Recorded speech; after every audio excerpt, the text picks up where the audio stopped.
So reflections എന്നുള്ള പേപ്പറിനകത്ത് reflections on language literature and society 2 module 1 2 lessons ആണ് ഈ ഒരു ഓഡിയോക്കകത്ത് ഞാൻ ഇടാൻ പോകുന്നത്. മൊഡ്യൂൾ 1 യൂലീസസ് ബൈ ടെന്നിസൺ ആ പോവും, പിന്നെ എസ്സേ ബൈ ഫ്രാൻസിസ് ബേക്കൺ, അതായത് ഓഫ് ട്രാവൽ എന്നുള്ള എസ്സേയും കൂടിയാണ് നമ്മൾ നോക്കുന്നത്. അപ്പം എല്ലാത്തിനെ പോലെ തന്നെ നമുക്ക് 5th മൊഡ്യൂളിൽ നിന്ന് ക്വസ്റ്റ്യൻസ് കാണത്തില്ല, സജസ്റ്റഡ് റീഡിംഗ് ആൻഡ് ലിസണിങ്ങിൽ നിന്നും ക്വസ്റ്റ്യൻസ് കാണത്തില്ല. നമുക്ക് മെയിൻ ആയിട്ടുള്ള ലെസൺസ് മാത്രമാണ് ഉള്ളത്. ഓക്കെ, അപ്പം ഫസ്റ്റ് ഓഫ് ഓൾ നമുക്ക് യുലീസസ് ബൈ ടെന്നിസൺ നോക്കാം. അപ്പം ആദ്യമേ ടെന്നിസനെ കുറിച്ച് നമ്മൾ അറിയണം. ടെന്നിസൺ ആൽഫ്രഡ് ലോർഡ് ടെന്നിസൺ എന്നാണ് ടെന്നിസന്റെ മുഴുവൻ പേര്. അദ്ദേഹം ഒരു ബ്രിട്ടീഷ് പോയറ്റാണ്. ദെൻ അദ്ദേഹത്തിന്റെ ഏറ്റവും ഇമ്പോർട്ടൻ്റ് ആയിട്ടുള്ളൊരു വർക്കാണ് യുലീസസ് എന്ന് പറയുന്നത്. ഓക്കെ, പിന്നെ ടെന്നിസൺ ഒരുപാട് പോംസ് ഒക്കെ എഴുതിയിട്ടുണ്ട്. എന്താ പറയുക, യുലീസസ് എന്ന് പറയുന്നതും പിന്നെ അതുപോലെ തന്നെ ലോട്ടസ് ഈറ്റേഴ്സ് എന്ന് പറയുന്നതും ഒരുമിച്ച് പബ്ലിഷ് ചെയ്ത പോംസ് ആണ് കേട്ടോ. ദെൻ നമുക്ക് നോക്കാം ഈ ഒരു പോയത്തിലോട്ട്. അദ്ദേഹത്തിന് പിന്നെ പോയറ്റ് ലോറേറ്റ് ആയിട്ടൊക്കെ അദ്ദേഹം ഇരുന്നിട്ടുണ്ട് ക്യൂൻ വിക്ടോറിയയുടെ സമയത്ത്. പിന്നെ 1829 അദ്ദേഹത്തിന് ചാൻസലേഴ്സ് ഗോൾഡ് മെഡലൊക്കെ കിട്ടിയിട്ടുണ്ട്. ഒരുപാട് കളക്ഷൻസ് ഓഫ് പോംസ് ഒക്കെ എഴുതിയിട്ടുണ്ട്. ഏറ്റവും ഇമ്പോർട്ടൻ്റ് ആയിട്ടുള്ള പോം എന്ന് പറയുന്നത് ആൽഫ്രഡ് ലോർഡ് ടെന്നിസന്റെ നമുക്ക് പഠിക്കാനുള്ള യുലീസസ് ഉണ്ട്, ലോട്ടസ് ഈറ്റേഴ്സ് ഉണ്ട്, പിന്നെ ഉള്ളതെന്ന് പറയുന്നത് എന്താ പറയുക, ടിംബക്ടു എന്ന് പറഞ്ഞ പോയം എഴുതിയിട്ടുണ്ട്. Charge of the light brigade എന്നുള്ള പോമൊക്കെ ഉണ്ട്. പിന്നെ ഇൻ മെമ്മോറിയം, അത് ഏറ്റവും ഇമ്പോർട്ടൻ്റ് ആയിട്ടുള്ളൊരു വർക്കാണ് ഇദ്ദേഹത്തിൻ്റെ. ഓക്കെ, അപ്പോൾ നമുക്ക് യുലീസസ് പോയത്തിലോട്ട് കിടക്കാം. അപ്പോൾ ഈ ഒരു പോയത്തിനകത്ത് അത് 1833 എഴുതിയിരിക്കുന്നത്. പിന്നെ 1842 അത് പബ്ലിഷ് ചെയ്തു. ടെന്നിസൺ എഴുതിയിരിക്കുന്നത് യുലീസസ് എന്നുള്ള ഹിസ്റ്റോറിക്കൽ ഫിഗറിനെ കുറിച്ചാണ് പറഞ്ഞേക്കുന്നത്. അതായത് പിന്നെ ഹോമറിന്റെ ഒഡിസിക്കകത്തുള്ള ഒരു ഹീറോയാണ് യുലീസസ്. അപ്പം ആ യുലീസസിന്റെ ജേണിയെക്കുറിച്ചും ഒക്കെയാണ് ഇതിനകത്ത് പറഞ്ഞു പോയേക്കുന്നത് കേട്ടോ. അപ്പം യുലീസസിന്റെ സീ വോയേജിനെ കുറിച്ചും അയാളുടെ സീ ട്രാവലിനെ കുറിച്ചും ഒക്കെയാണ് ഇതിനകത്ത് പറഞ്ഞു പോയേക്കുന്നത്. ഇതാ നോക്കിക്കോളൂ. യുലീസസ് ഭയങ്കര എന്താ പറയുക, ഇഥാക്ക എന്നുള്ള ഫസ്റ്റ് സ്റ്റാൻസിൽ ലൈൻസ് 1 to 5 കാര്യമാണ് ഞാൻ പറയുന്നത്. യുലീസസ് എന്ന് പറയുന്നത് ഇഥാക്ക എന്നുള്ള സ്ഥലത്തിന്റെ രാജാവാണ്. ആഫ്റ്റർ ഗ്രേറ്റ് ജേർണി, അതായത് വോറൊക്കെ കഴിഞ്ഞിട്ട് അദ്ദേഹത്തിന്റെ സിറ്റിയിലോട്ട് വരുവാണ്. ആൻഡ് ഈ ഒരു ജേർണിയൊക്കെ കഴിഞ്ഞിട്ട് അദ്ദേഹത്തിന്റെ ഹോം കിങ്ഡമിൽ സ്റ്റേ ചെയ്യാൻ വേണ്ടി ശ്രമിക്കുവാണ്. പക്ഷെ അദ്ദേഹത്തിന്റെ ലൈഫ് എന്ന് പറയുന്നത് വളരെ അഡ്വഞ്ചറസ് ആയിട്ടുള്ള ലൈഫാണ്. അങ്ങനെ ഒരിടത്ത് നിന്ന് റെസ്റ്റ് ചെയ്ത് അങ്ങനെ ഒരു ലൈഫ് അദ്ദേഹം ലീഡ് ചെയ്തിട്ടില്ല. സോ അദ്ദേഹത്തിന് ഒരു സ്ഥലത്ത് ഹോം ടൗണിൽ വന്നെങ്കിലും അവിടെ സ്റ്റേ ചെയ്യാനുള്ളൊരു മൈൻഡ് ഇദ്ദേഹത്തിന് ഇല്ല. കാരണം എന്താണ്, അദ്ദേഹം ഭയങ്കര അഡ്വഞ്ചറസ് ആയിട്ടുള്ളൊരു ലൈഫ് സ്റ്റൈലാണ് അദ്ദേഹം ലീഡ് ചെയ്തുകൊണ്ടിരുന്നത്. അപ്പം ഇവിടെ കിങ്ഡത്തിൽ വന്നാലും എന്താണ്, ഇദ്ദേഹത്തിന് വൈഫായിട്ടുള്ള പെനിലോപ്പിയുടെ കൂടെ ഐഡിയലായിട്ട് ഇങ്ങനെ ഇരുന്ന് സ്റ്റേ ചെയ്യേണ്ടി വരും. അപ്പം എന്താണ്, ഇദ്ദേഹം ആളുകളെയൊക്കെ ഇങ്ങനെ അഡ്മിനിസ്റ്റർ ചെയ്ത് ആളുകളെയൊക്കെ ഇങ്ങനെ ജഡ്ജ് ചെയ്തുകൊണ്ടിരിക്കുവാണ്. പക്ഷെ പീപ്പിളിന് എന്താ അറിയത്തില്ല യുലീസസ് എന്ന് പറയുന്നത് എന്താണ്, യുലീസസ് ആണ് ഇരിക്കുന്നതെന്നോ ഒന്നും അറിയത്തില്ല. ബിക്കോസ് എന്താണ്, ഇയാൾ ഓൾറെഡി എപ്പോഴും അങ്ങ് ട്രാവൽ ചെയ്തുകൊണ്ടിരിക്കുന്ന മനുഷ്യനാണ്. ഒരുപാട് യുദ്ധത്തിലും വോർസിലും വോയേജസിലും ഒക്കെ പങ്കെടുക്കുന്ന ഒരാളായതുകൊണ്ട്. ആൻഡ് ഇദ്ദേഹം ആലോചിക്കുവാണ്, ഈ ലൈഫ് എന്ന് പറയുന്നത് ഭയങ്കര വേസ്റ്റഡ് ആണ് when compared with the previous life. അതായത് ഇപ്പോൾ ഉള്ള ലൈഫ്, കാരണം ഒരു സ്ഥലത്ത് അടങ്ങി ഒതുങ്ങി ഇരിക്കുക എന്നുള്ളത് ഇയാൾക്ക് പറ്റുന്നില്ല അങ്ങോട്ട്. അപ്പം ഇയാൾ പറയാണ്, എൻ്റെ അഡ്വഞ്ചറസ് ലൈഫായിരുന്നു ഏറ്റവും നല്ലത്, ഇപ്പം ഇങ്ങനെ ഐഡിയലായിട്ടിരിക്കുന്ന എനിക്ക് അങ്ങോട്ട് താല്പര്യമില്ല. And he also complains that ആളുകൾ സാവേജ് ആണെന്നും അവരെപ്പോഴും ഉറങ്ങുകയും അല്ലെങ്കിൽ കഴിക്കുകയും മാത്രം ചെയ്തുകൊണ്ടിരിക്കുകയാണെന്നാണ് യുലീസസ് പറയുന്നത്. യുലീസസ് പിന്നെ ലൈൻ 6 to 10 ഇദ്ദേഹം പറയുന്നതെന്ന് വെച്ച് കഴിഞ്ഞാൽ, ഇദ്ദേഹം ഡിസൈഡ് ചെയ്യുകയാണ് ദാറ്റ് അദ്ദേഹത്തിന് റെസ്റ്റ് എടുക്കാൻ പറ്റുന്നില്ല, അദ്ദേഹത്തിന് ട്രാവൽ ചെയ്യണം. He wanted to travel beyond എന്നാണ് ഇദ്ദേഹം പറയുന്നത്. ആൻഡ് ഇങ്ങനെ ചുമ്മാ ഇരുന്ന് എൻജോയ് ചെയ്യേണ്ട, എനിക്ക് ലൈഫൊന്നും ഇങ്ങനെ വേസ്റ്റ് ആക്കി കളയണ്ട, എനിക്ക് ഓൾഡ് ഏജ് പോലും എനിക്ക് ലൈഫ് അഡ്വഞ്ചറസ് ആയിട്ടുള്ള രീതിയിൽ ലീഡ് ചെയ്താൽ മതി, അങ്ങനെ വേണം എനിക്ക് എൻ്റെ ലൈഫ് എൻജോയ് ചെയ്യാൻ. ആൻഡ് അതുപോലെ തന്നെ അദ്ദേഹത്തിന്റെ ലാസ്റ്റ് ബ്രത്ത് വരെ അങ്ങനെ എൻജോയ് ചെയ്യാനാണ് താല്പര്യമെന്നാണ് ഇദ്ദേഹം പറയുന്നത്. പിന്നെ ഇദ്ദേഹം റിമെമ്പർ ചെയ്യുന്നുണ്ട്, അതായത് ആ അഡ്വഞ്ചറസ് ലൈഫ് എന്ന് പറയുന്ന ജോയ്സും സഫറിങ്സും എല്ലാം ഉണ്ടായിരുന്നു. ആൻഡ് അതുപോലെ തന്നെ എന്താണ്, ലവ്ഡ് വൺസിൻ്റെ കൂടെയൊക്കെ ഇദ്ദേഹം ഇരുന്ന് സംസാരിക്കുന്നതും ആ ഒരു ഹാപ്പിനെസ്സും സാഡ്നെസ്സും ഒക്കെ ഷെയർ ചെയ്യുന്നതും ഒക്കെ ഇദ്ദേഹം പറയുകയാണ് ചെയ്യുന്നത്. ഒരുപാട് ഒബ്സ്റ്റക്കിൾസിലൂടെ കടലിലൊക്കെ ഇദ്ദേഹം പിന്നെന്താണ് ട്രാവൽ ചെയ്തിട്ടുണ്ട്. ഒരുപാട് സ്റ്റോം ഒക്കെ ഇദ്ദേഹം വിത്ത്സ്റ്റാൻഡ് ചെയ്തിട്ടുണ്ട്, കൊടുങ്കാറ്റൊക്കെ നേരിട്ടിട്ടുണ്ട്. പക്ഷേ ഇങ്ങനെ വെറുതെ ഇരിക്കുക എന്നുള്ളത് എനിക്ക് ബുദ്ധിമുട്ടായിട്ടുള്ള കാര്യമാണ്. പിന്നെ ലൈൻസ് 11 to 15 ആണ് ഞാൻ പറയുന്നത്. യുലീസസ് അദ്ദേഹത്തിന്റെ ട്രാവൽസിനെ കുറിച്ചും അദ്ദേഹം ആ ട്രാവൽസിലൂടെ ഗെയിൻ ചെയ്ത നോളജിനെ കുറിച്ചുമാണ് സംസാരിക്കുന്നത് ഇനി. അതായത് ഇദ്ദേഹത്തിന് he cess that he has got name name and fame through his adventures. ഈ അഡ്വഞ്ചേഴ്സിലൂടെയാണ് യുലീസസിന് പേരും പെരുമയൊക്കെ കിട്ടിയത്. ആൻഡ് ഓൾസോ സിറ്റീസുമായിട്ട് ഒരുപാട് സിറ്റീസുമായിട്ട് ഇയാൾക്ക് കോൺടാക്റ്റ് വന്നു. ഇയാൾക്ക് ഒരുപാട് മാനേഴ്സ് ഇയാൾക്ക് കാണാൻ പറ്റിയ ആളുകളുടെ ക്ലൈമറ്റ് ഒരുപാട് അറിഞ്ഞു, ഗവൺമെന്റിനെ കുറിച്ച് പഠിച്ചു, കൗൺസിൽസിനെ കുറിച്ച് പഠിച്ചു.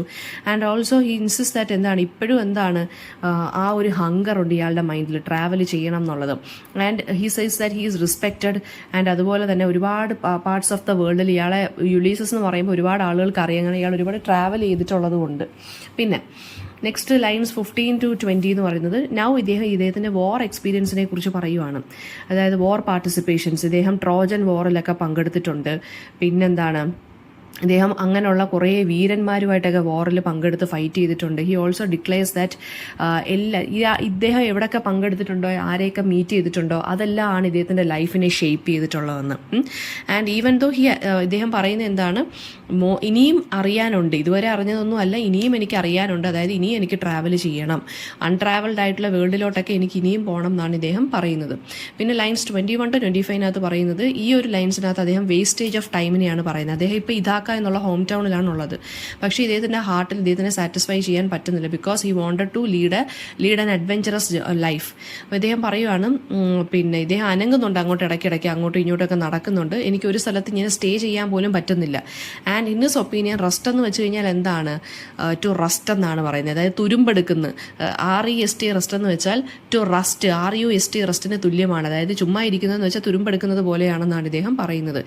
ആൻഡ് റസ്റ്റഡ് ഇയാൾക്ക് തുരുമ്പെടുക്കുന്നതല്ല ഇഷ്ടം, ഇയാൾക്ക് ഷൈൻ ചെയ്യുന്നതാണ് ഇഷ്ടം. അതുപോലെ തന്നെ എന്താണ് ഒരുപാട്, അതായത് ഈ ലൈഫ് എന്ന് പറയുന്ന ഒന്നേ ഉള്ളൂ. അപ്പോൾ ഇയാൾക്ക് എല്ലാ സ്ഥലങ്ങളും ട്രാവൽ ചെയ്യാൻ പോലും ഇൻസഫിഷ്യൻ്റ് ആണ് ടൈമും. പക്ഷേ എനിക്ക് എല്ലാ സ്ഥലത്തും പോകണം. അപ്പോൾ ഇയാളുടെ ആ ലൈഫിലുള്ള ആ ഒരു ഡൾ ലൈഫിനെ കുറിച്ച് ഇദ്ദേഹം പറയുകയാണ്, വലിയ താല്പര്യമില്ല എന്നുള്ളത് പറയുവാണ്. ലൈൻസ് 26 to 30 ആണ് അടുത്തത്. പിന്നെ എന്താണ് പറയുന്നതെന്ന് വെച്ച് കഴിഞ്ഞാൽ ലൈഫ് എങ്ങനെയായിരിക്കണം എന്ന് ഇദ്ദേഹം ഡിസൈഡ് ചെയ്യുവാണ്. അതായത് ഡെത്തിനെ കുറിച്ചും ഒക്കെ ഇദ്ദേഹം പറയുവാണ്, ടൈമിനെ കുറിച്ചും. അപ്പോൾ ഇനിയുള്ള റിമൈനിങ് ടൈം ഇദ്ദേഹത്തിന് എനർജറ്റിക് ആയിട്ട് പുതിയ കാര്യങ്ങൾ എക്സ്പ്ലോർ ചെയ്യണം, എൻജോയ് ചെയ്യണം. ആൻഡ് ഓൾസോ ഇദ്ദേഹം പറയുന്നത് ഒരുപാട് ടൈം ഞാനിപ്പോൾ ഇവിടെ വേസ്റ്റാക്കി കളഞ്ഞു. അപ്പം ഇദ്ദേഹത്തിന് എന്താ പറയുക, ഇദ്ദേഹം ഓൾഡ് ആണെന്ന്, ഇദ്ദേഹം മരിക്കാറായെന്നും ഒക്കെ ഇദ്ദേഹത്തിന് മനസ്സിലായി. പക്ഷേ ഇദ്ദേഹത്തിന് വിൽ പവറിന് ഒരു കുഴപ്പവും വന്നിട്ടില്ല. ഓക്കെ, പിന്നെ അദ്ദേഹത്തിന് പുതിയ പുതിയ നോളജ് ഫൈൻഡ് ഔട്ട് ചെയ്യണം, ഇനി സമയം കിടപ്പുണ്ട് എന്നുള്ളതാണ് ഇദ്ദേഹം പറയുന്നത്. പിന്നെ 30 to 35 ലൈൻസിനകത്ത് ഇദ്ദേഹം പറയുന്നത് നോളജ് ഇദ്ദേഹത്തിന് ഫോളോ ചെയ്യണം ഒരു സ്റ്റാറിനെ പോലെ. അതായത് ഇവിടെ ഉദ്ദേശിക്കുന്നത് ഇദ്ദേഹത്തിനെ ഒരു സ്റ്റാർ പോലെ കമ്പയർ ചെയ്യുവാണ്. പക്ഷേ ആ സ്റ്റാർ മരിക്കാൻ പോവുകയാണ്. സിങ്കിങ് സ്റ്റാർ എന്നാണ് പറയുന്നത്, SINKING. സിങ്കിങ് എന്ന് വെച്ചാൽ മുങ്ങുക. അപ്പോൾ ഒരു സിങ്കിങ് സ്റ്റാറിനെ പോലെ ഇയാൾ സ്വയം കമ്പയർ ചെയ്യുവാണ്. അതെന്ന് വെച്ച് കഴിഞ്ഞാൽ ഇയാൾ മരിക്കാൻ പോവുകയാണ്, അതുകൊണ്ട് ഇയാൾ സ്റ്റാറുമായിട്ട് കമ്പയർ ചെയ്യുവാണ്. അറ്റ് ദ സെയിം ടൈം എന്താണ്, ഇയാൾക്ക് നോളജ് പെട്ടെന്ന് കിട്ടുകയും വേണം, പെട്ടെന്ന് തന്നെ ക്വിക്കായിട്ട്. അപ്പം ഈ ലൈൻസിനകത്ത് ഇദ്ദേഹത്തിൻ്റെ മകൻ്റെ പേര് ഇദ്ദേഹം ഇൻട്രൊഡ്യൂസ് ചെയ്യുന്നുണ്ട്. ടെലിമാഷസ് എന്നാണ് മകൻ്റെ പേര്, TELEMACHUS. And he also declares that എന്താണ്, ഇദ്ദേഹം ഈ അതോറിറ്റി, ഇഥാക്കയിലുള്ള അതോറിറ്റി മകന് കൊടുക്കുകയാണെന്നും, ആൻഡ് ഇദ്ദേഹത്തിന് മകനെ വളരെ ഇഷ്ടമാണെന്നും, ആൻഡ് ഈ മകൻ ഇപ്പോൾ എന്താണ് അതോറിറ്റിയൊക്കെ നേരിടാൻ, അതായത് ഒരു രാജാവാകാനുള്ള പ്രാപ്തിയൊക്കെ മകന് വന്നു എന്ന് ഇദ്ദേഹം പറയുന്നു. ഇനി 36 to 45 ഉള്ളത് നോക്കിക്കോളൂ ലൈൻസ്. യുലീസസ് ഇദ്ദേഹത്തിൻ്റെ സണ്ണിനെ പറയുവാണ്, ഭയങ്കര എഫിഷ്യൻ്റ് ആണെന്ന് പറയുവാണ്. സണ്ണെന്ന് പറയുന്നത് എന്താണ്, അദ്ദേഹത്തിൻ്റെ ആ സണ്ണിൻ്റെ ക്യാരക്ടറിൽ ഒരു പ്രശ്നങ്ങളും ഇല്ല, വളരെ സ്പോട്ട്ലെസ് ആയിട്ടുള്ളൊരു ക്യാരക്ടറാണ്. ആൻഡ് എന്താണെന്ന് വെച്ചാൽ ഒരു കുറ്റവും അദ്ദേഹത്തിൻ്റെ മകൻ്റെ ക്യാരക്ടറിൽ. പിന്നെന്താണ്, അദ്ദേഹത്തിന് പറയുകയാണ് മകന് ഇങ്ങനെയുള്ള സാവേജ് ആയിട്ടുള്ള അല്ലെങ്കിൽ അൺസിവിലൈസ്ഡ് ആയിട്ടുള്ള ആളുകളെയൊക്കെ റൂൾ ചെയ്യാനുള്ളൊരു പ്രത്യേക കഴിവുണ്ടെന്നും നല്ല രീതിയിലുള്ള ക്ഷമയുണ്ടെന്നും ഒക്കെ പറയുവാണ്. ആൻഡ് പിന്നെ പറയുന്നതെന്ന് വെച്ച് കഴിഞ്ഞാൽ മകന് ഇവരെയൊക്കെ മാറ്റിയെടുക്കാനുള്ളൊരു കഴിവുണ്ട്. ആൻഡ് ഗുഡ് വർക്ക്, അതായത് അവൻ ഒരിക്കലും സെറ്റ് ബാക്ക് ചെയ്യത്തില്ല ലൈഫിലെന്ന് പറയുവാണ്. പിന്നെ അടുത്ത ലൈൻസിനകത്ത് പറയുന്നതെന്ന് വെച്ച് കഴിഞ്ഞാൽ ക്യാരക്ടർ ഡിസ്ക്രിപ്ഷനാണ് പിന്നെയും പറയുന്നത്. And also he is getting ready to start his journey. Ulysses വീണ്ടും ജേർണിയിലോട്ട് പോവുകയാണ്. ആൻഡ് ഇദ്ദേഹം ഒപ്പീനിയനായിട്ട് പറയുന്നുണ്ട്, അദ്ദേഹത്തിന് ഹൗസ് ഹോൾഡ്, അതായത് ഹിസ് സൺ എന്ന് പറയുന്നത്, ഇയാളുടെ മകനെന്ന് പറയുന്നത് ഈ ഇതാക്കിയൊക്കെ നോക്കി, ഈ സ്ഥലമൊക്കെ നോക്കി ഇങ്ങനെ നിൽക്കുന്ന ഒരു ടൈപ്പാണ്. പിന്നെന്താണ്, ഇഥാക്കയിലോട്ട് ഇയാളിപ്പം ഇഥാക്ക വിട്ട് പോവുകയാണ്, ഈ രാജ്യം വിട്ട് പോവുകയാണ് അദ്ദേഹം. അപ്പം മകനെ ഡ്യൂട്ടി ഏൽപ്പിച്ചിട്ട് പോവുകയാണ് ഫെയർ ആയിട്ടുള്ള രീതിയിൽ. ആൻഡ് ആ മകൻ്റെ ക്യാരക്ടറിൻ്റെ ഡിസ്ക്രിപ്ഷനൊക്കെ കഴിഞ്ഞു. ഇനി ഇദ്ദേഹം എന്താണ് ജേർണിയിലോട്ട്, അതായത് പിന്നെ സാധനങ്ങളൊക്കെ എടുത്ത് വെച്ചേക്കാണ്, വെസൽസൊക്കെ എടുത്ത് വെച്ചേക്കാണ് ഇയാളുടെ ജേർണിക്ക് വേണ്ടിയുള്ള. അപ്പോൾ അതിലോട്ടൊക്കെ ഇയാളെ കണ്ണുടക്കി. ആൻഡ് ഇയാൾ പോർട്ടിലോട്ട് പോവുകയാണ്, ഈവനിങ് ആയി. അപ്പോൾ ഇയാൾ മറ്റേ ഷിപ്പ് കിടക്കുന്ന പോർട്ടിലോട്ട് പോവുകയാണ്. ഓക്കെ, ദെൻ ലൈൻസ് 46-55 ആണ് അടുത്ത്. അപ്പോൾ യുലീസസ് പിന്നെന്താണ് ജേണിക്ക് വേണ്ടി തിരിയുകയാണ്. And he explains a son's ability. And ഇദ്ദേഹം പിന്നീട് പോർട്ടിലോട്ട് പോകുന്നു. ആഫ്റ്റർ റീച്ചിങ് ദ പോർട്ട് എന്താണ് അദ്ദേഹം മെറൈനേഴ്സ്, ഇദ്ദേഹത്തിൻ്റെ കൂടെ പണ്ട് വർക്ക് ചെയ്തിരുന്ന സെയിലേഴ്സിനെയൊക്കെ ഓർക്കുന്നു, മരിച്ചുപോയവരെ കുറിച്ചും അവർ നല്ലോണം വർക്ക് ചെയ്യുമായിരുന്നു എന്നൊക്കെയുള്ള കാര്യങ്ങൾ ഓർക്കുന്നു, ഹാർഡ് വർക്ക് ചെയ്യുന്നവരായിരുന്നു. ആൻഡ് ഇപ്പോൾ അവരാരും അദ്ദേഹത്തിൻ്റെ കൂടില്ല, പക്ഷേ അദ്ദേഹത്തിൻ്റെ ഗുഡ് ടൈംസിലും ബാഡ് ടൈംസിലും ഒക്കെ അവരുണ്ടായിരുന്നു. ആൻഡ് എന്താണ് ഒരുപാട് ഹാർഡ്ഷിപ്സ് ഒക്കെ ഫേസ് ചെയ്ത ആളുകളായിരുന്നു ഇയാളുടെ കൂടെയുള്ള മെറൈനേഴ്സൊക്കെ, അതായത് സെയിലേഴ്സൊക്കെ. And they have never turn back. എന്നിട്ടും അവരൊന്നും അഡ്വഞ്ചറസ് ആയിട്ടുള്ള ലൈഫ് വിട്ടിട്ടില്ലായിരുന്നു. പക്ഷേ at the end of these lines എന്താണ് ഇദ്ദേഹം പറയുന്നുണ്ട്, ഇദ്ദേഹം വയസ്സായെന്നുള്ള കാര്യം അഡ്മിറ്റ് ചെയ്യുന്നുണ്ട് ഈ ഒരു ലൈൻസിൽ. ആൻഡ് ഓൾസോ മെറൈനേഴ്സും എന്താണ് ഓൾഡായി മാറുന്നു, ഇയാളുടെ കൂടെ ഉള്ളവരും. ആൻഡ് പക്ഷേ ഇദ്ദേഹം പറയുന്നത് എന്താണ്, എവറി ഏജിനും ഓരോ ഏജിനും അതിൻ്റേതായിട്ടുള്ള വർക്കുണ്ട്. അപ്പോൾ അത് കണ്ടിന്യൂ ചെയ്ത് മുന്നോട്ട് പോവുക. ദെൻ യുലീസസ് ഒപ്പൈൻ ചെയ്യുന്ന ഡെത്ത് എന്ന് പറയുന്നത് എന്താണ്, എല്ലാവർക്കും എൻഡാണ്. ഒരാൾക്കും ഡെത്തിൽ നിന്ന് എസ്കേപ്പ് ചെയ്യാൻ പറ്റത്തില്ല.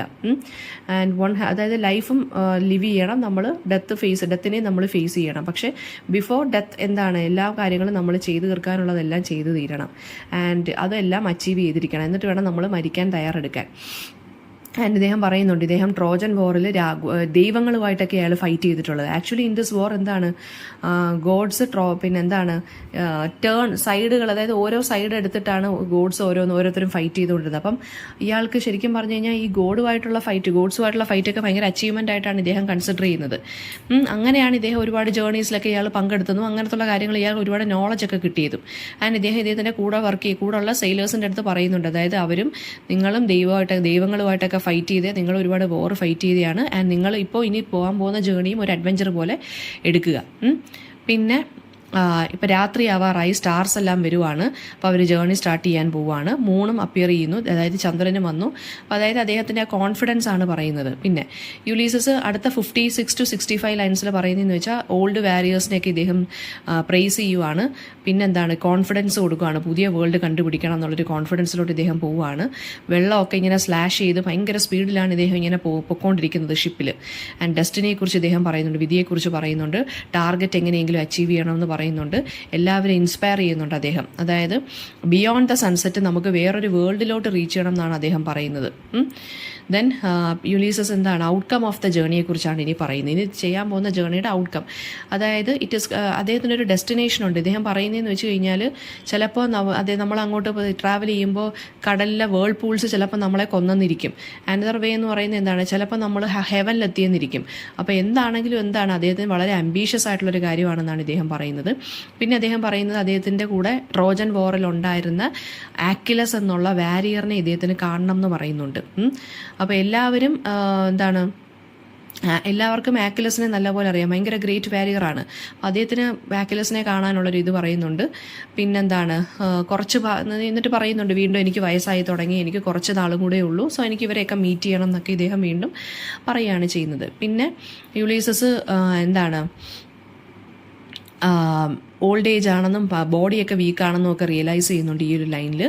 ആൻഡ് പിന്നെ ഹെവനെ എർത്തിനെയൊക്കെ, പക്ഷേ എന്നാലും ഇദ്ദേഹത്തിന് ഫൈറ്റ് ചെയ്യണം, അല്ലെങ്കിൽ ഇവിടെയൊക്കെ പോകണം, ഗോഡ്സിനെയൊക്കെ എന്നിട്ടും എനിക്ക് ഫൈറ്റ് ചെയ്യണം, ഒരുപാട് വോറുകൾ എനിക്ക് ഫൈറ്റ് ചെയ്യണം, പക്ഷേ അത്രയും സ്ട്രെങ്ത് ഒന്നുമില്ല. അപ്പോൾ ഇയാൾ ഫ്ലാഷ് ബാക്ക് ഒക്കെ ആലോചിച്ചുകൊണ്ടിരിക്കുവാണ്. And later he also agrees that ടൈമും ഫെയ്റ്റും അവരുടെ സ്ട്രെങ്ത്തും അവരുടെ ആ ഒരു കറേജ് എല്ലാം അങ്ങ് ഊറ്റിയെടുത്തു. പക്ഷേ എന്നാലും അവർ സ്ട്രോങ് ആണ്, ഫിസിക്കലി സ്ട്രോങ് എങ്കിലും മെൻ്റലി അവർ സ്ട്രോങ് ആണ്.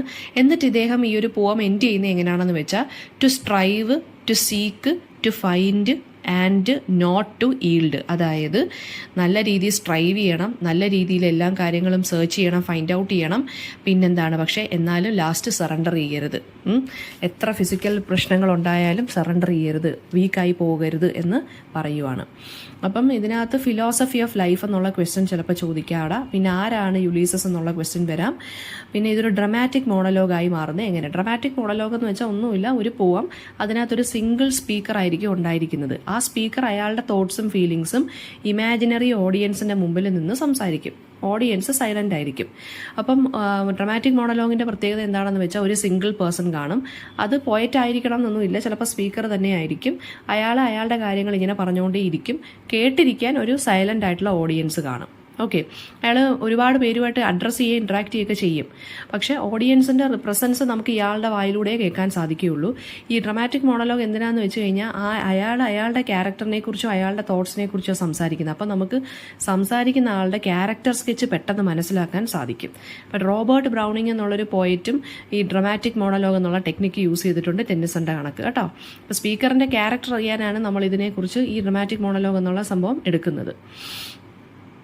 അപ്പം ക്വസ്റ്റ്യൻസ് വരുന്നതെന്ന് വെച്ചാൽ എവിടെ ആയിരുന്നു ഇദ്ദേഹം ആൽഫ്രഡ് ലോർഡ് ടെന്നിസനാണ് ഇത് എഴുതിയെന്നുള്ളത്, വൈഫിൻ്റെ പേര്, മോൻ്റെ പേര്, പിന്നെ ഇപ്പം മിസ് പറഞ്ഞ ഏറ്റവും ലാസ്റ്റ് ലൈൻ ഏറ്റവും ഇമ്പോർട്ടൻ്റ് ആണ് കേട്ടോ. അതെങ്ങനെ എൻഡ് ചെയ്യുന്നുള്ളത് ചോദിക്കും. Next of travel by Francis Bacon ആണ് നമ്മൾ നോക്കാൻ പോകുന്നത്. അപ്പോൾ ഫ്രാൻസിസ് ബേക്കണെ കുറിച്ച് ആദ്യം നമുക്ക് നോക്കാം. എസ്സേയിസ്റ്റ് ആണ് ഫ്രാൻസിസ് ബേക്കൺ എന്ന് പറയുന്നത്. 16th century റൈറ്ററാണ്, pros റൈറ്ററാണ്. ആൻഡ് അദ്ദേഹം ഒരുപാട് എസ്സേസ് എഴുതിയിട്ടുണ്ട്, 53 എസ്സേസ് എഴുതിയിട്ടുണ്ട്. ഇദ്ദേഹം അറിയപ്പെടുന്നത് the brightest, the wisest and the meanest of mankind എന്നാണ്. ഫാദർ ഓഫ് ഇംഗ്ലീഷ് എസ്സേ എന്നാണ് ഇദ്ദേഹത്തിനെ അറിയപ്പെടുന്നത്, കാരണം ഒരുപാട് എസ്സേസ് എഴുതിയിട്ടുള്ളത് കൊണ്ട്. ഓക്കെ, പിന്നെ നമുക്ക് പഠിക്കാം. അപ്പോൾ ഒരുപാട് സംഭവങ്ങളെക്കുറിച്ച് ഇദ്ദേഹം, സബ്ജക്റ്റുകളെക്കുറിച്ച് ഇദ്ദേഹം എസ്സേസ് എഴുതിയിട്ടുണ്ട്. ആൻഡ് ഇദ്ദേഹത്തിൻ്റെ എസ്സേസ് എല്ലാം ഫുൾ ഓഫ് പ്രാക്ടിക്കൽ വിസ്ഡമാണ്. ലൈഫിനെ കുറിച്ചുള്ള കുറേ ചിന്താഗതികളും പ്രാക്ടിക്കൽ വിസ്ഡമാണ് ഇദ്ദേഹത്തിൻ്റെ എസ്സേക്കകത്ത് നമുക്ക് കാണാൻ സാധിക്കുന്നത്. ഇദ്ദേഹത്തിൻ്റെ സ്റ്റൈൽ എന്ന് പറയുന്നത് വളരെ ഫോർമൽ ആയിട്ടുള്ള സ്റ്റൈലാണ്, ഇമ്പേഴ്സണൽ ആയിട്ടുള്ള രീതിയിൽ, വളരെ ഇൻഫർമേറ്റീവ് ആയിട്ടുള്ള രീതിയിലും, പിന്നെ ഭയങ്കര ചുരുങ്ങിയ വാക്കുകൾ, സെൻറ്റൻസുകളാണ്. പക്ഷേ ആ ചുരുങ്ങിയ സെൻറ്റൻസുകളിനകത്ത് ഭയങ്കര വലിയ വലിയ മീനിങ്സ് കാണും കേട്ടോ. അപ്പോൾ നമുക്ക് പഠിക്കാനുള്ള ഈ എസ്സേ ഉണ്ടല്ലോ, ഓഫ് ട്രാവൽ എന്നുള്ള എസ്സേക്കകത്ത് അദ്ദേഹം ട്രാവലിങ്ങിൻ്റെ ബെനിഫിറ്റ്സിനെ കുറിച്ചും അഡ്വാൻറ്റേജസിനെ കുറിച്ചുമാണ് പറയുന്നത്. ട്രാവൽ എന്ന് പറയുന്നത് എന്താണ്? യങ്ങർ പീപ്പിളിൻ്റെ പാർട്ട് ഓഫ് എഡ്യൂക്കേഷനാണ്. എൽഡർലി പീപ്പിളിന് ട്രാവൽ എന്ന് പറയുന്നത് എക്സ്പീരിയൻസിന് വേണ്ടിയാണ്. അതായത് നമ്മൾ ട്രാവൽ ചെയ്യുമ്പോൾ പല പുതിയ പുതിയ കാര്യങ്ങൾ നമ്മൾ പഠിക്കുന്നു അല്ലേ. നമ്മൾ വായിക്കുമ്പോൾ നമ്മൾ നോളജ് കിട്ടാൻ വേണ്ടിയാണ് വായിക്കുന്നത്. നമ്മൾ എഴുതുമ്പോൾ നമ്മൾ ലാംഗ്വേജിനെ കുറിച്ച് മനസ്സിലാക്കുന്നു. അപ്പോൾ അതുപോലെ തന്നെയാണ് ട്രാവൽ എന്ന് പറയുന്നത്. നമ്മൾ നോളജ് കിട്ടാനൊക്കെയാണ് നമ്മൾ ട്രാവൽ ചെയ്യേണ്ടത്. പിന്നെ ഇനി യങ് ആയിട്ടുള്ള ആളുകൾ ട്രാവൽ ചെയ്യുമ്പോൾ ചിലപ്പോൾ അവരുടെ കൂടെ ടീച്ചേഴ്സോ ട്യൂട്ടേഴ്സോ അല്ലെങ്കിൽ സെർവൻസോ ഒക്കെ ആയിരിക്കും ഉണ്ടായിരിക്കുന്നത്. കാരണം അവർ യങ് ആയതുകൊണ്ട് അവരുടെ കൂട്ടിന് പോകാൻ വേണ്ടി. പിന്നെ അവർക്ക് എന്താണ് പ്രീവിയസ് എക്സ്പീരിയൻസും ഒക്കെ വെച്ചിട്ടായിരിക്കും അവർ ഈ ട്രാവലറും കൂടെ കാണും. സോ അവരുടെ എക്സ്പീരിയൻസും കാര്യങ്ങളൊക്കെ വെച്ചിട്ട് അവർക്ക് ഒരു ഗൈഡൻസ് പോലെ ഈ ആളുകൾ കൂടെ ഉള്ളത് നല്ലതാണെന്നാണ് ഇദ്ദേഹം പറയുന്നത്. അപ്പം ഡിസിപ്ലിൻഡ് ആയിട്ട് അവർക്ക് ട്രാവൽ ചെയ്യാം. പിന്നെ അദ്ദേഹം പറയുന്നതെന്ന് വെച്ച് കഴിഞ്ഞാൽ ട്രാവലറിന് ഒരു ഡയറി കീപ്പ് ചെയ്യണം എന്നാണ് പറയുന്നത്. അദ്ദേഹം പറഞ്ഞത് ട്രാവൽ എപ്പോൾ ചെയ്താലും നമ്മൾ ഒരു ഡയറി വെച്ചിട്ട് അതിനകത്ത് നമ്മുടെ ഒബ്സർവേഷൻസ് എപ്പോഴും റെക്കോർഡ് ചെയ്യുക. അത് ശരിക്കും പറഞ്ഞു കഴിഞ്ഞാൽ സീ വോയേജസ്, അതായത് ഈ സെയിലേഴ്സ് ഒക്കെ ഉണ്ടല്ലോ, അവരെ പോലുള്ളവരൊക്കെ ഡയറി കൊണ്ട് നടന്നിട്ട് വലിയ കാര്യമൊന്നുമില്ല. കാരണം അവരെപ്പോഴും കാണുന്ന സ്കൈയും സീയും ആയിരിക്കും. പക്ഷെ ലാൻഡ് ട്രാവലിൽ ഇങ്ങനെ ഒബ്സർവേഷൻസ് ഒക്കെ എഴുതി വെക്കുന്നത് നല്ലതായിരിക്കും എന്നാണ് ഇദ്ദേഹം പറയുന്നത്. പിന്നെ എന്തൂസിയാസ്റ്റിക് ട്രാവലർ എന്ന് പറയുന്നത് നല്ല രീതിയിൽ ഒബ്സർവ് ചെയ്യുക, ഡയറിയിൽ എല്ലാ കാര്യങ്ങളും രജിസ്റ്റർ ചെയ്ത് എഴുതി വെക്കുക. അതായത് ഇപ്പോൾ രാജാക്കന്മാരെയൊക്കെ കാണുവാണെങ്കിൽ രാജാക്കന്മാരുടെ പാലസിനെ കുറിച്ചും കോർട്ടിനെ കുറിച്ചും എഴുതി വെക്കുക, അംബാസഡേഴ്സിനെ കുറിച്ച് എഴുതി വെക്കുക. പിന്നെന്താണ്, എന്തൊക്കെ കാര്യങ്ങൾ അവർ മനസ്സിലാക്കി, ചർച്ചിനെ കുറിച്ച്, മൊണാസ്ട്രികളെ കുറിച്ച്, പിന്നെ സിറ്റികളെ കുറിച്ച്, ടൗണിനെ കുറിച്ച്, ഹാർബറിനെ കുറിച്ച്, ലൈബ്രറി, കോളേജസ്, പിന്നെ ഹൗസസ്, ഗാർഡൻസ്, ഗ്രേറ്റ് സിറ്റീസ്, പിന്നെന്താ മാഗസീൻസിനെ കുറിച്ച്, പിന്നെന്താണ് സോൾജിയേഴ്സിനെ കുറിച്ച്, വെഡ്ഡിങ്, ഫ്യൂണറൽ, അതിനെക്കുറിച്ചൊക്കെ അങ്ങ് എഴുതി വെക്കാനാണ് ഇദ്ദേഹം പറയുന്നത്. ആൻഡ് ഇദ്ദേഹം അഡ്വൈസ് ചെയ്യുന്നതെന്ന് വെച്ചാൽ ട്രാവലേഴ്സ് എന്ന് പറയുന്നത് എന്താണ്, ഒരു കാർഡ് അല്ലെങ്കിൽ ഒരു ബുക്ക് ഒന്ന് കരുതി വെക്കുക. കാരണം ഇപ്പം എവിടെയൊക്കെ ട്രാവൽ ചെയ്താലും നമ്മൾ കണ്ട കാര്യങ്ങൾ അതിനകത്ത് എഴുതി വെക്കുക എന്നാണ് ഇദ്ദേഹം പറയുന്നത്. ആൻഡ് ഒരു സ്ഥലത്ത് തന്നെ നമ്മൾ എപ്പോഴും നിൽക്കരുത് എന്നാണ് ഇദ്ദേഹം പറയുന്നത്. നമ്മളിങ്ങനെ ഒരു സ്ഥലത്ത് നിന്നാലും നമ്മളിങ്ങനെ ലോഡ്ജിലോ എവിടെയൊക്കെയാണ് നിൽക്കുന്നതെങ്കിൽ അത് ലോഡ്ജിങ് ഇങ്ങനെ മാറിക്കൊണ്ടേ ഇരിക്കുക. നമ്മൾ എപ്പോഴും ഐസൊലേറ്റഡ് ആയിട്ട് നമ്മൾ മാറി മാറി ഇങ്ങനെ നിൽക്കുക. പിന്നെ അതുപോലെ തന്നെ എന്താണ്, എമിനൻറ്റ് പേഴ്സണിനെ നമ്മൾ കാണുക, ഫേമസ് ആയിട്ടുള്ള ആളുകളെ, ഫേമസ് ആയിട്ടുള്ള കൺട്രീസ് നമ്മൾ വിസിറ്റ് ചെയ്യുക. മോറോവർ ട്രാവലേഴ്സ് ഭയങ്കര കോഷ്യസ് ആയിരിക്കണം, ക്വാറൽസ് ചെയ്യാൻ പോകരുത്, ക്വാറൽസം പീപ്പിളിൻ്റെ അടുത്ത് പോയി സംസാരിക്കരുത്, കണ്ടേജിയസ് ഡിസീസിനൊക്കെ ഒന്ന് ശ്രദ്ധ വേണം, കോളറയൊക്കെ ഉണ്ടെങ്കിൽ ശ്രദ്ധ വേണം. പിന്നെ ട്രാവലർ വീട്ടിലോട്ട് തിരിച്ച് വരുവാണെന്നുണ്ടെങ്കിൽ എന്താണ്, ആ കൺട്രീസിനെ കുറിച്ചൊക്കെ നമ്മൾ എന്താണ് ഭയങ്കരമായിട്ട് കറസ്പോണ്ടൻസ് വെക്കുക, നമ്മൾ കുറേ പരിചയക്കാരെയൊക്കെ ഉണ്ടാക്കുക. പിന്നെന്താണ്, ആ കൺട്രീസിനെ പിന്നെയും നമ്മൾ വിസിറ്റ് ചെയ്യുക, അതൊക്കെ നമ്മുടെ മൈൻഡിൽ ഉണ്ടായിരിക്കണം, അങ്ങ് മറന്നു കളയരുതെന്ന് പറയാണ്. And also finally he advises that എന്താണ്, ട്രാവലർ എന്ന് പറയുന്നത് എന്താണ്, അതേ ഏത് കൺട്രി പോയാലും നമ്മുടെ കൺട്രിയുടെ മാനേഴ്സ് നമ്മൾ മറന്നു പോകരുത്.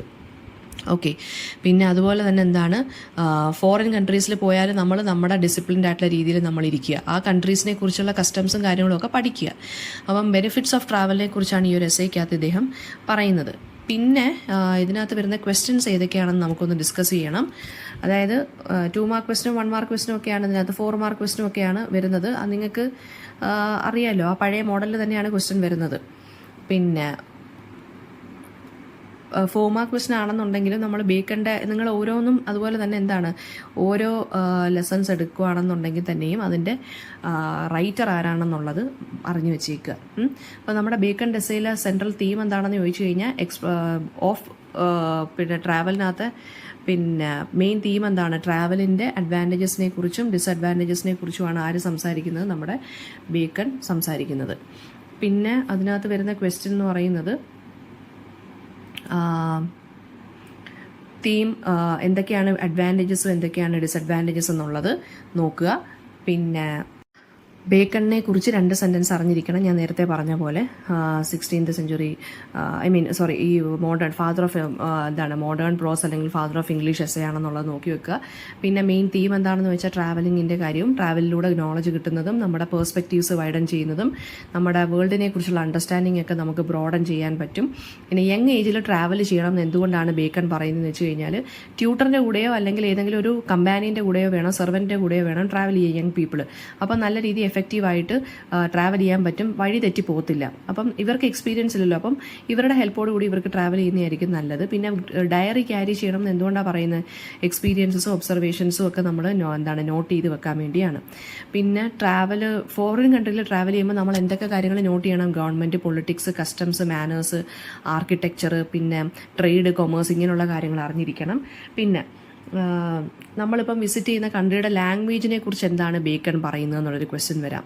അതായത് ലോക്കൽ ലാംഗ്വേജ് നമ്മൾ അറിഞ്ഞിരിക്കണം, എന്നാലേ നമുക്ക് അവരുടെ കൾച്ചറും കമ്മ്യൂണിക്കേഷനും ഒക്കെ എഫക്റ്റീവായിട്ട് പറ്റത്തുള്ളൂ. ഓക്കെ, അത് ലാംഗ്വേജ് പ്രാക്ടീസ് ചെയ്യുക. പിന്നെ ഒരു പർപ്പസോട് കൂടി വേണം നമ്മൾ എപ്പോഴും ട്രാവൽ ചെയ്യാൻ, മീനിങ് ഫുൾ ആയിരിക്കണം, പ്രൊഡക്റ്റീവ് ആയിരിക്കണം, നോളജിന് വേണ്ടിയായിരിക്കണം. അതായത് ചുമ്മാ കിടന്ന് നമ്മൾ വേസ്റ്റ് ആക്കി ട്രാവൽ ചെയ്യരുത്. പിന്നെന്താണ്, തിരിച്ച് വീട്ടിൽ വരുമ്പോൾ നമ്മൾ എന്തൊക്കെ ചെയ്യണം എന്നുള്ളത് എന്താണ്, നമ്മൾ ആ നോളജൊക്കെ നമ്മളൊന്ന് റിഫ്രഷ് ചെയ്യുക. ആ കൺട്രീസുമായിട്ട് അല്ലെങ്കിൽ ആ സ്ഥലങ്ങളുമായിട്ട് നമ്മൾ പിന്നെയും കണക്ഷൻ സൂക്ഷിച്ചു വെക്കുക. പിന്നെ ഫോറിൻ കസ്റ്റംസിനെ നമ്മൾ ഒരുപാട് എന്ത് ചെയ്യരുത്, ഇമിറ്റേറ്റ് ചെയ്യരുതെന്ന് പറഞ്ഞിട്ടുണ്ട്. നമ്മുടെ ഐഡൻറ്റിറ്റി നമുക്കൊരിക്കലും നഷ്ടമാവരുത്. അപ്പോൾ ഇത്രയും ക്വസ്റ്റ്യൻസ് ആണ് ഇതിനകത്തുനിന്ന് വന്നേക്കുന്നത്.